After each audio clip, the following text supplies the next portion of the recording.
This is Olivier Melnick with Shalom and Messiah. And boy, we've been busy. It's been Thanksgiving, and now we're getting ready for the holidays. Interesting calendar event this year. I was looking at Christmas and Hanukkah, and Christmas and Hanukkah start on the, well, Christmas is only one day, but Hanukkah starts on the first day, on the day of Christmas. And so there's two ways you can be really cool and talk about Hanukkah this year. You can say that you're going to start celebrating in one year and finish celebrating in another year because Hanukkah will be over on January 2nd. Or you can say next year, hey, this year I celebrated Hanukkah twice in the same year. So those are two cool ways that you guys can talk about Hanukkah. And this doesn't happen very often. But anyway, I got a great guest today. I'm going to bring him in a second.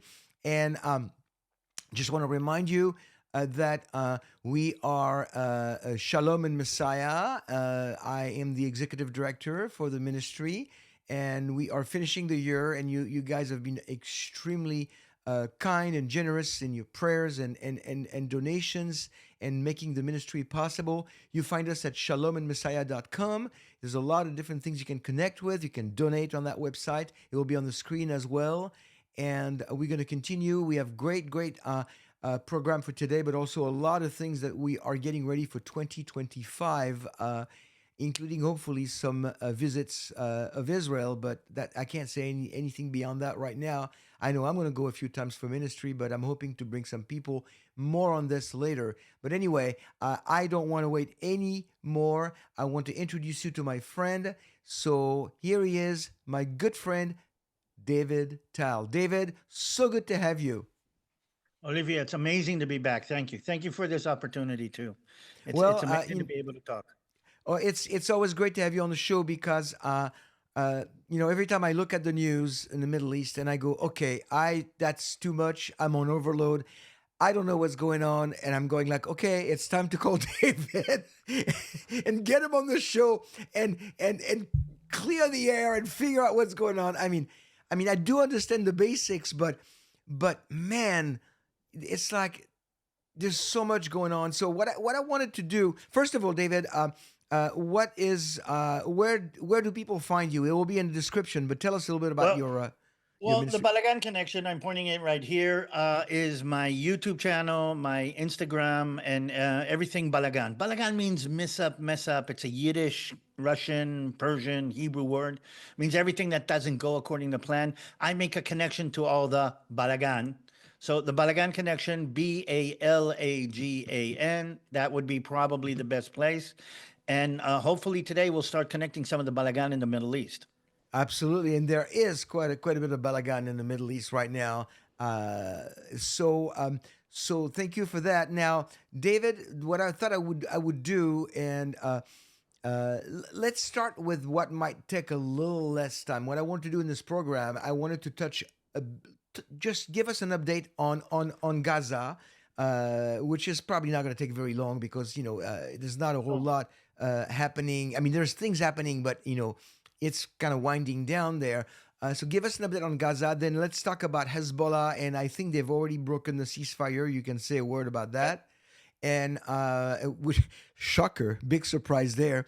And maybe you can tell us also what you think of this of the ceasefire and who really came up with the idea, why it happened, who's behind it, who's not behind it, who's maybe using the ceasefire for political gain when really they're not really behind it, if you catch my drift. And you can talk about that all you want. And then we need to talk about Syria. Something like really significant is happening in Syria. So, But it's all connected.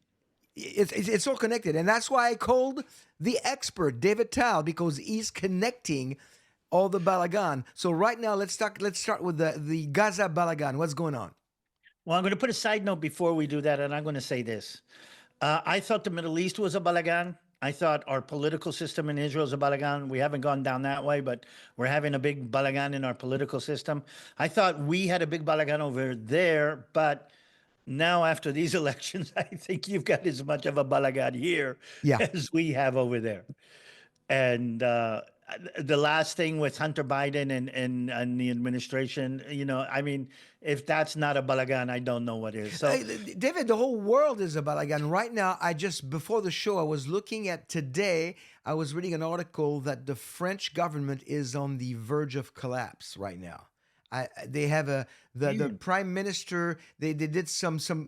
It reminded me a little bit of Israel, and it's off topic, but just for a minute, it reminded me a little bit of Israel because this last, this the way the elections, the way it happened, it was a little bit of a coalition, and Israel, of course, the word yep, coalition is in the Israeli DNA when it comes to the Knesset because you guys could not function without a coalition of sorts.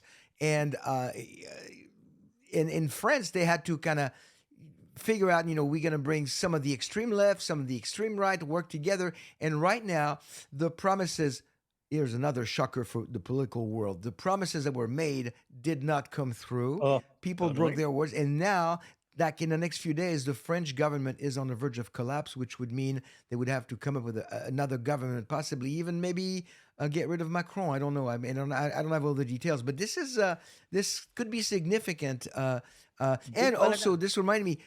By the way, friends, in case you did not notice, we're kind of shooting from the hip because there's so much going on. But I just remembered we need to touch on the Netanyahu Gallant arrest warrant from the ICC. That's something that you need to touch on because I'm sure it connects to that a little more. So Oof.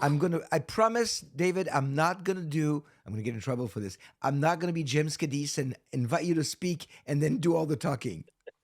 We love our James, don't we? We love our James.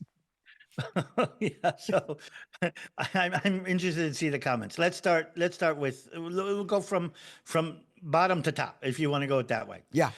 Gaza, basically nothing much is happening. Israel has more or less decimated the Hamas, but they're still holding up in tunnels and in underground facilities all over Gaza. 101 hostages are still not accounted for. They're still in Gaza.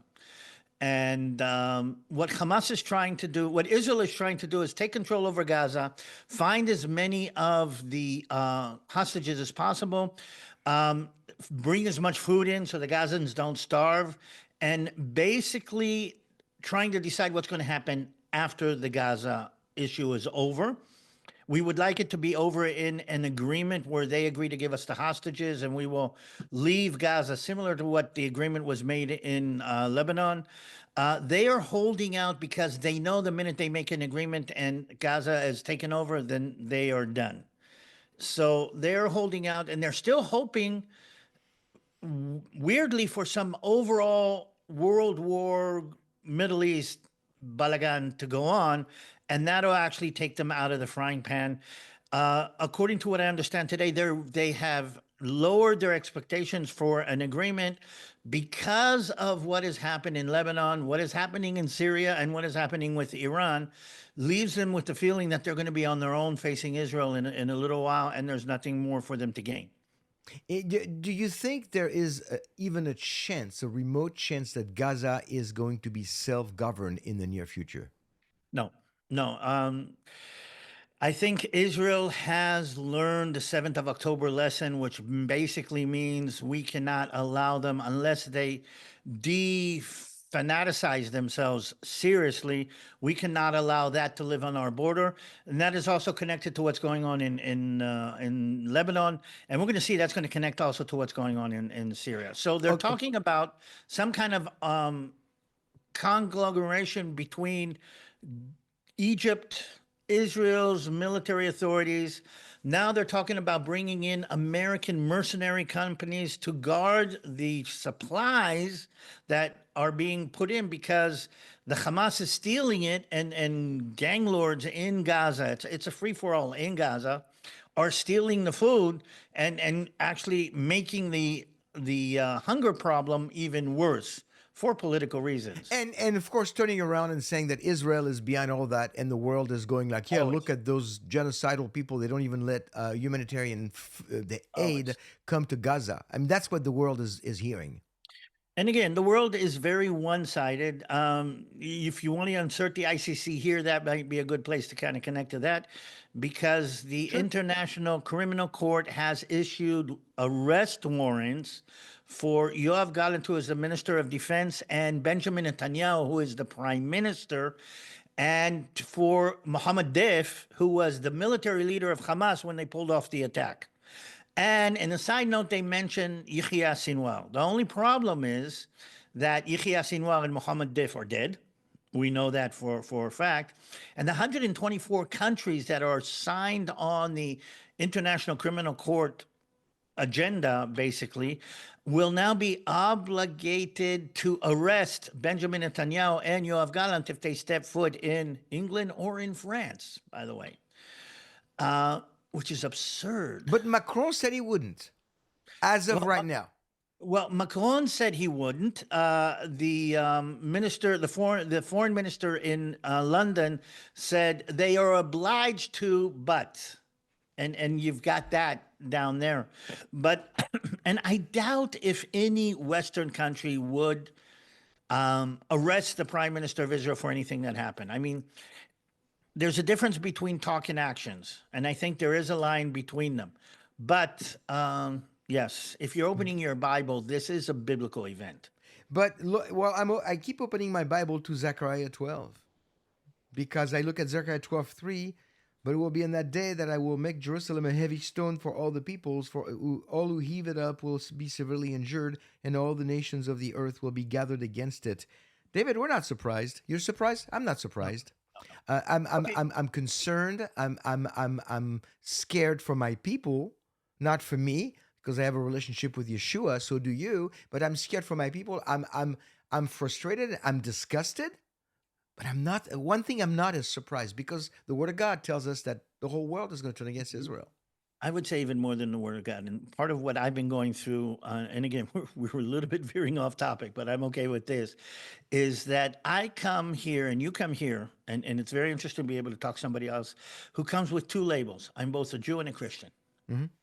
I'm a Jew, but I'm a follower of Jesus.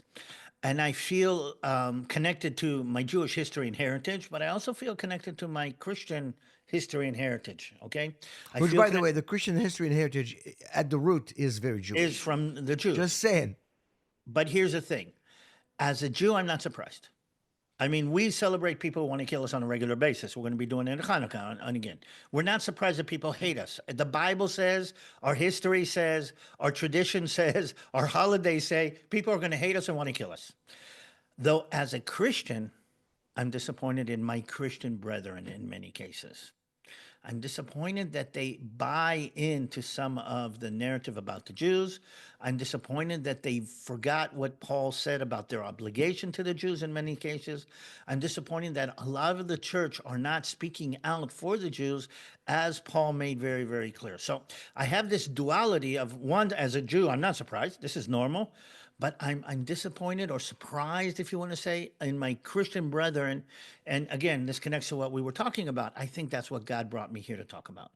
Yeah, I would agree with that. And it's this kind of this resonates with me because about I want to say about 2 or 3 weeks ago I was talking to my I only have one sister who's in France and she has 3 kids and my nephew was talking to him and well I think it was like the day after the Amsterdam pogrom.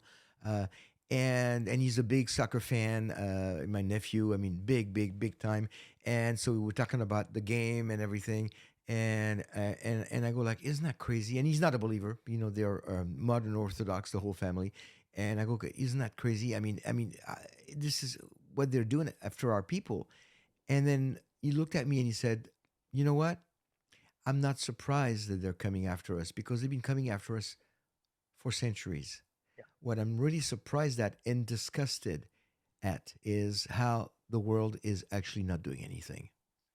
And so, in a sense, that you're saying this, but you're fine tuning it for our own world of evangelicals, where we see a lot of people in churches are not doing anything, unfortunately. But on a global scale, here is a young Jewish man. He's what 34, and he's going like, they're gonna go after us because we're the Jews. They always go after us, but nobody's doing anything anymore, and No, that's what really was concerning to him. Is that where does he go? And uh, and you and I have discussed it on previous programs together. The only safe place for Jews, and it's going to get more and more the case, is Israel, which right now is fighting a war on what, 7 fronts? You eight if you want to connect the inside the Israel, but again, depending how you want to count. 7 or 8 fronts. I mean, one front is enough. But Well, so yeah, another so another this. country has been added to the list, by the way, and I don't know if you heard that the head of the Hamas who was living in Qatar was kicked out of Qatar, and they spent some time in Turkey, but Turkey doesn't want them either, so they're all headed to Malaysia. Oh, So okay, well, we're going to have anti-Israel rhetoric from Malaysia now, and that's interesting. going to be it's going to be interesting Okay, so we covered Hamas. Now let's in move Gaza. north. Let's move north to the border between Israel and Lebanon. What's going on? Okay, Israel has smacked the Hezbollah. The Hezbollah was a paramilitary or well, it's a terrorist organization, the largest non-nation military in the world. I mean, it had more arms and capability than anybody else. Everybody thought that that would be the club that Iran is going to use against Israel. Israel took off the gloves, and everywhere from the pager, the doomsday pagers to taking out the whole hierarchy. Hezbollah is on his back foot. And what happened as a direct result of that is that they agreed to negotiate for a ceasefire. The important thing about that, and people tend to think, wait a minute, didn't we have a ceasefire? Yes, we did have a ceasefire before the 8th of October, which is when they started firing. Right. But what happened, I think, or what changed, is that the Hezbollah, because Iran let them, and because Iran is on the back foot, decided to separate the situation in North Hezbollah, Lebanon, from the situation in South Gaza, Hamas. They're not saying we will only stop firing if Gaza reaches an agreement. They reached an agreement separate from us. Now, that is critical in the geopolitical situation in the Middle East. Because what Iran had done is tied political and military knots between all these different elements in different places in the Middle East. And what they said is if you pull one, you pull us all. It was like a little NATO, basically. And what happened now with the peace agreement with Lebanon is that is unraveling. And that I think is critical. And what is happening now is Hamas is basically on a ceasefire with Israel, though a couple of hours ago they fired some mortar shells at a Israeli position on the Golan Heights. It is a, how do you say, a breaking of the ceasefire. And Israel has You mean retaliated. Hamas is on a you mean Hezbollah is on a Hezbollah. ceasefire? Okay, yeah. Hezbollah. Hezbollah has reached. Hezbollah is the northern Right, terrorist right, group. right. Yeah. They have broken the ceasefire, and Israel is going to react, hopefully, very strongly. The Biden administration has already told Israel to settle down, but we have to hit very strong in order to make it clear to the enemy that breaking the ceasefire is going to come at a big price, not just a little price, because they like to play the little Right. brinkmanship. And again, most of our audience already understands that, but there's always going to be new people watching. The difference between the East and the West is that in the West doesn't always work, but diplomacy and to Negotiation. negotiation, that's the word I'm looking for. Negotiation and diplomacy will lead to possible peace and agreement and compromise. That's the Western mentality. In the Middle East, the way to go, and it's gonna sound very, very uh, uh, uh, mean and firm, but the way to negotiate is through force. Am I right? And speak on Yes. this for a minute. There's a very interesting saying among Arabs that goes like this: me against my brother, me and my brother against the family, me, my brother, and the family against the tribe, me, my brother, the family, and the tribe against the clan, and me, I mean, the mentality in the Middle East is a power structure. Okay, it's all about power. It's not about interest, it's about power.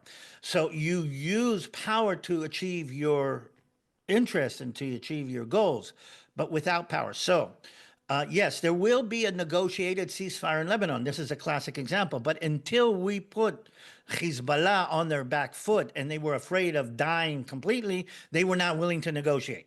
But we're nowhere near the demise of Hezbollah like we're seeing the demise of Hamas. No, we are not, but we are near to, and this connects to what the next station that's going to be. We are near to the Lebanese people, which is a very big conglomerate of Arabs, Druze, different sects of Islam, different sects of Christianity, Kurds, different sects of Kurds too. there. No Kurds in Lebanon, but Oh, in there's Syria, yeah, there's Jews, there's Shiite, there's Sunni, there's Druze. Maronite, there's Mennonite, there's Greek Orthodox, all of them all living together.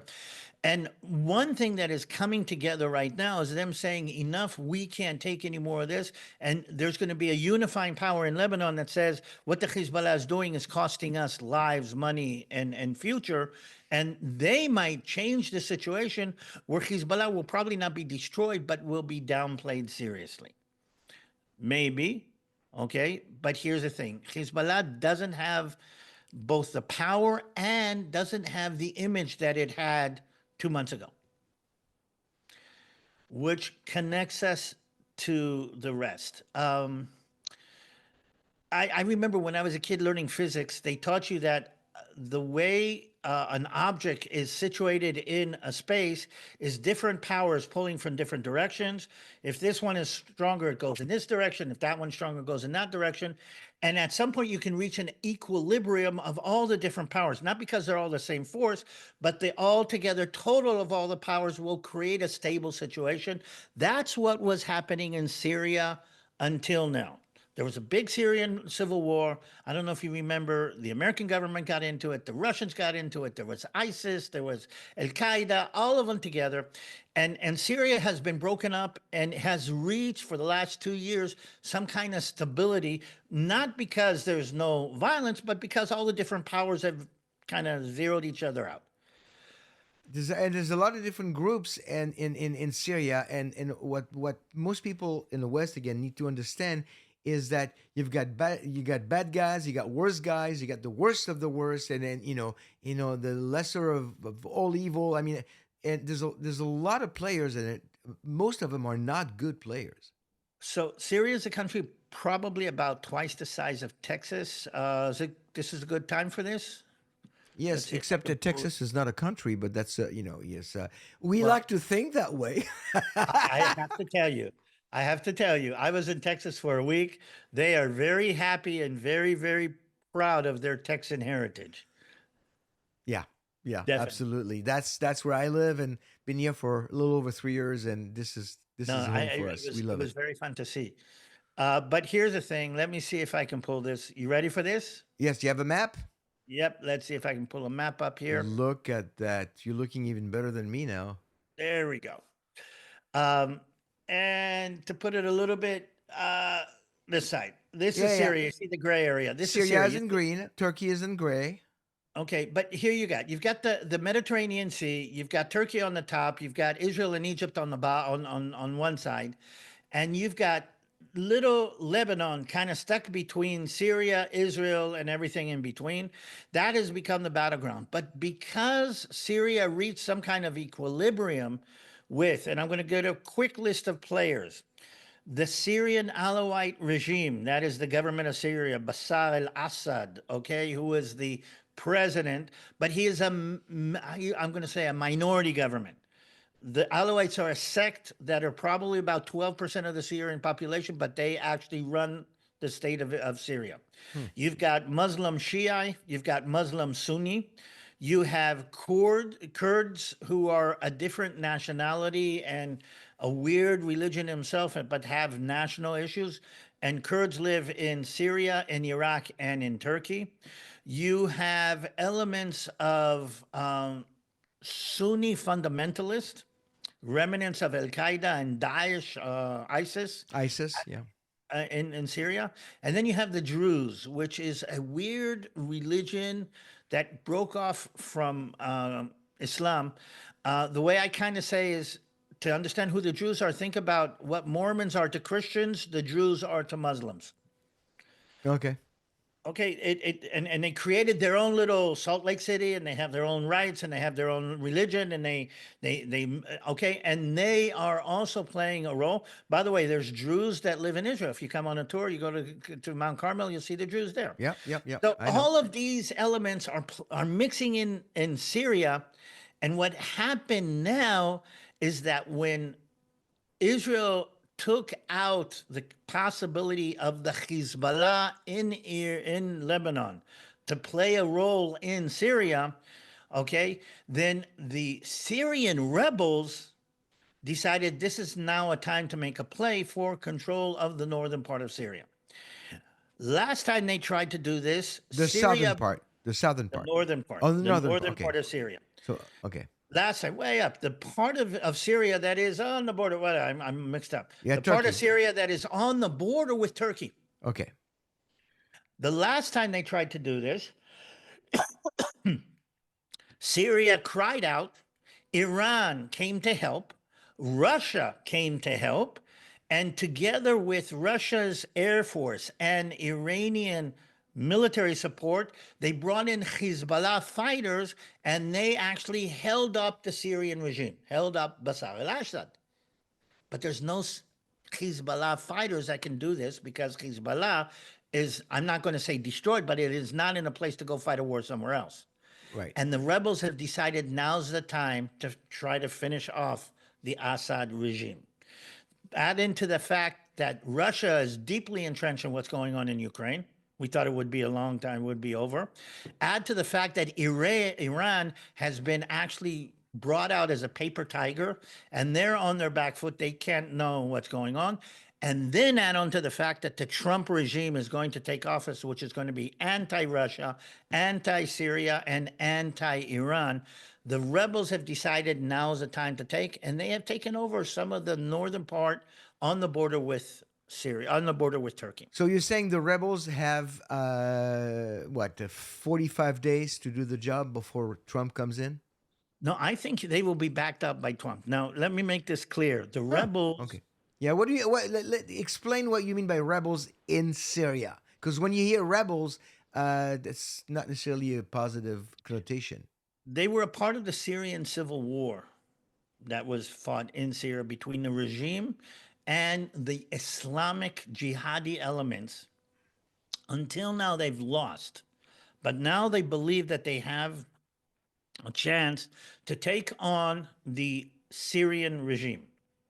They believe that they have a chance because they are being backed by Turkey. Turkey wants more influence inside Syria.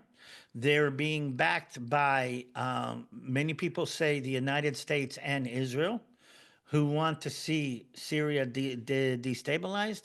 And they are not being backed by Russia and Iran. This is a direct indication of Russia and Iran losing influence in the Middle East and the hope that President Trump will raise influence in the Middle East.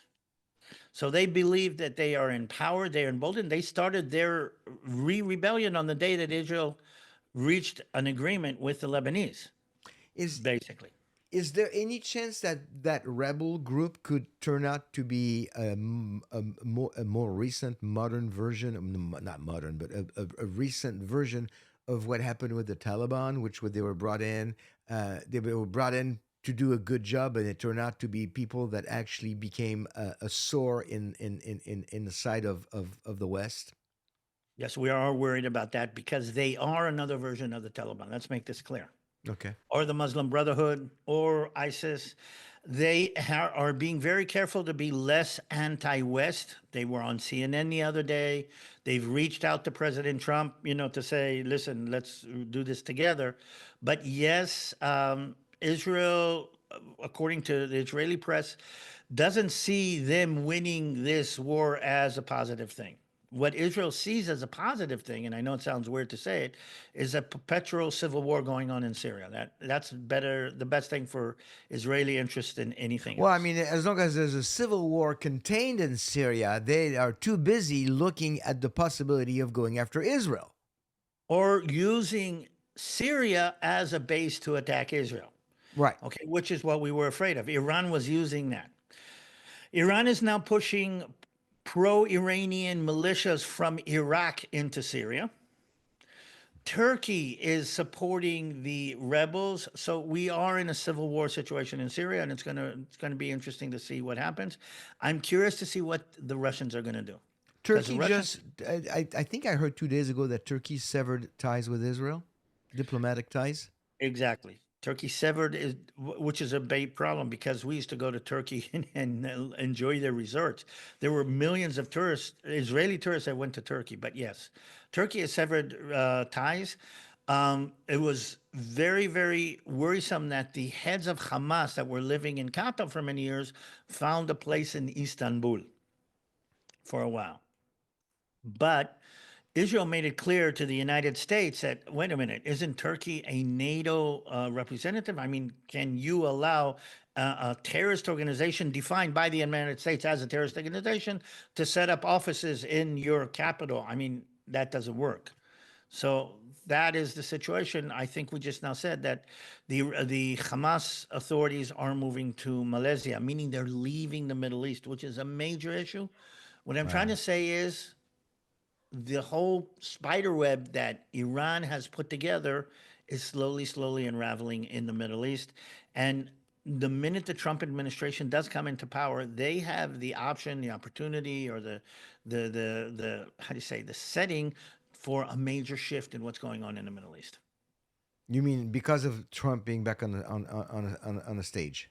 And because Israel has unbalanced the how do you say, the Cold War between Israel and Iran that was fought through proxies, we have smacked the Iranian proxies enough that a lot of other proxies, the prime minister of, I don't know, prime minister or president of Iraq, was on Iraqi television 2 days ago saying that he will not allow non Iraqi players to use Iraq as a base for things that the government didn't sanction.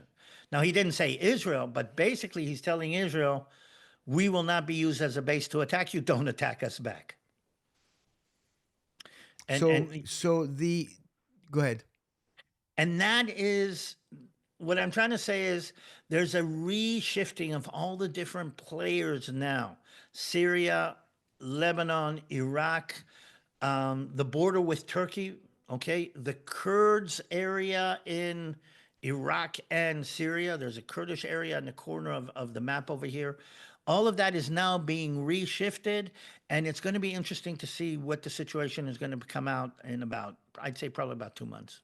What about what's happening in Judea Samaria, what people know as the West Bank? Any activity there? Well, strangely, no. I mean, and anybody who's been following what's been going on, the Palestinians in Judea and Samaria have been strangely quiet. Now, don't get me wrong, Israel has been taking out Hamas operatives in Judea and Samaria. So in Judea and Samaria, you have the Palestinian Authority, which is the PLO, which is the moderate Arabs, and Fatah. you have Fatah, and you have Hamas, which are the militant. Now, they don't get along with each other in Judea and Samaria, and Israel has been taking out a lot of them in the Hamas strongholds. In Jenin a couple of days ago, in Shechem. Now, the world, somebody in the world's going to kind of jump up and say, oh, Israel is killing Palestinians. No, we're doing the Palestinian Authority a favor in putting down this. And again, the Hamas is losing.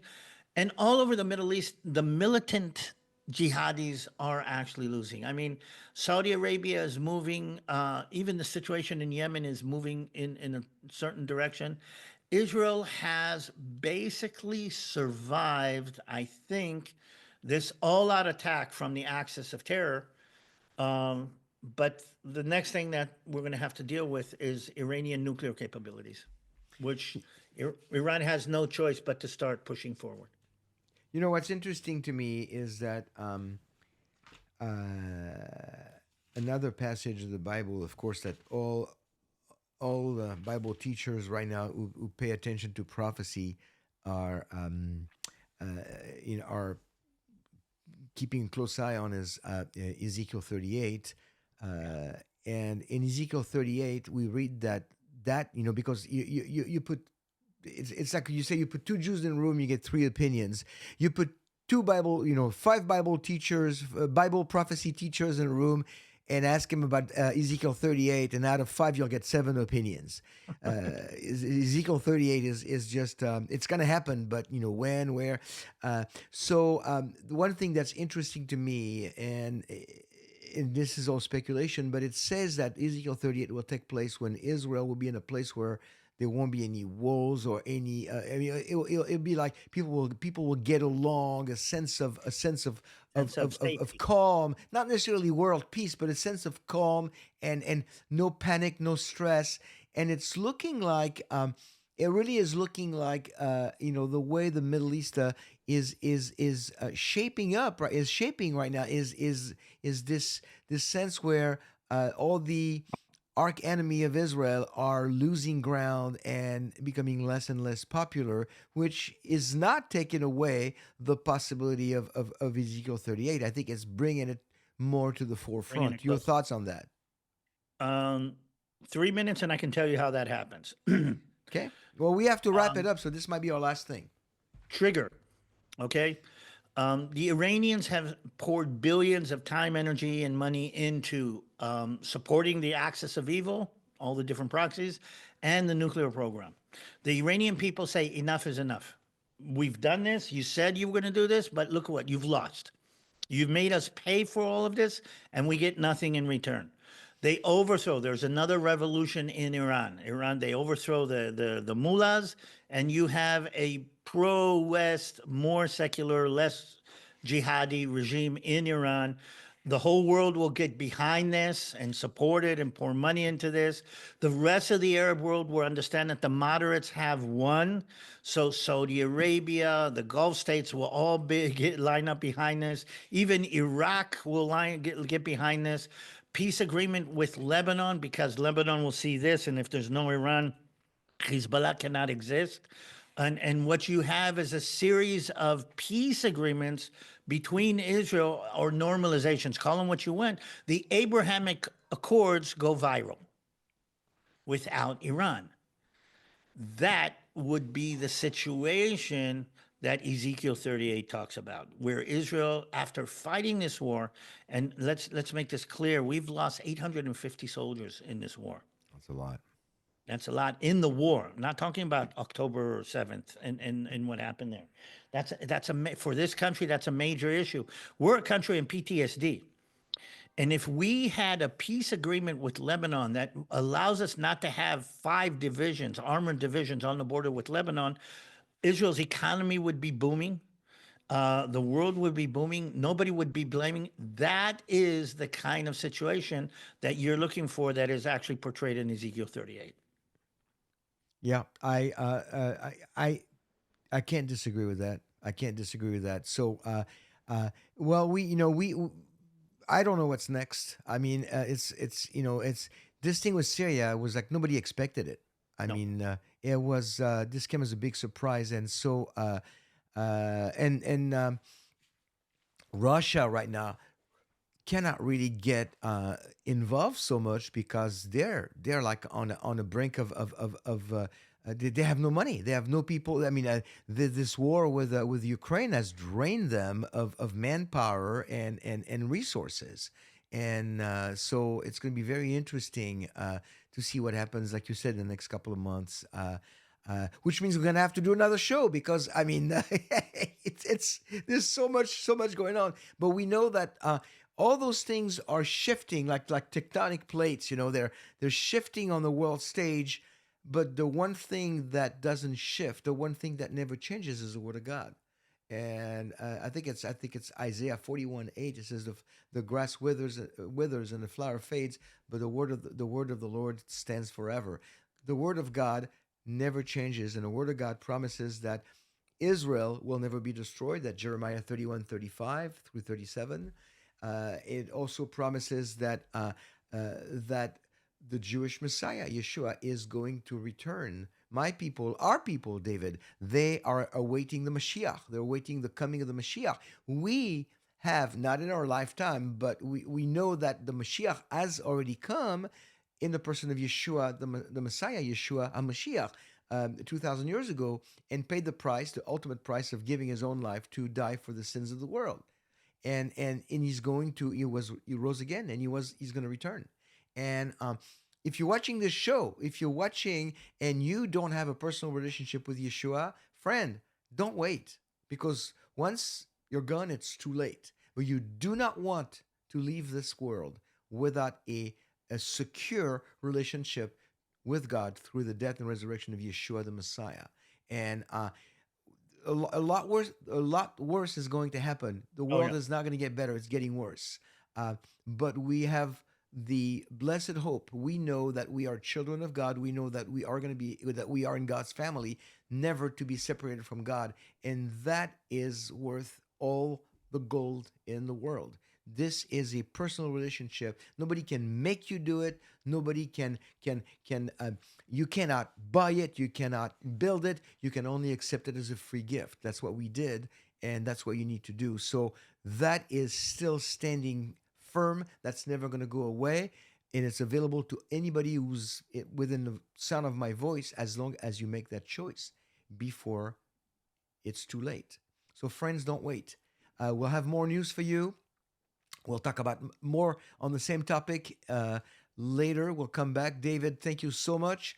I Welcome. appreciate all the knowledge that you bring to the table, and how you are able to debalaganize the situation. We just created a new word here: debalaganize the I uh, like that one. the situation.